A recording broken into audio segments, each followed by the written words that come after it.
Reconstructionism originates from a school of thought as penned by Mordecai Kaplan in the early 20th century.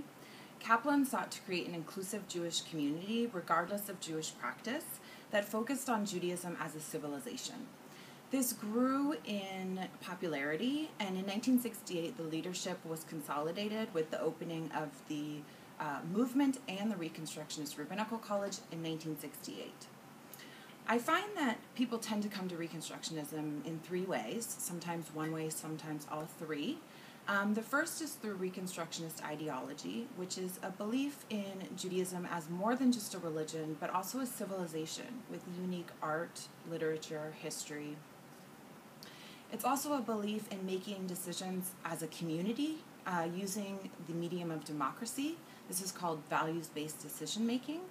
And then also it encourages people to have a personal relationship with Judaism. This is called process theology. Many people tend to come to Reconstructionism through its practice, which is an emphasis on experimentation, an emphasis on egalitarianism and diversity, and an emphasis on incorporating traditional Jewish practices into our lives to create more holy lives.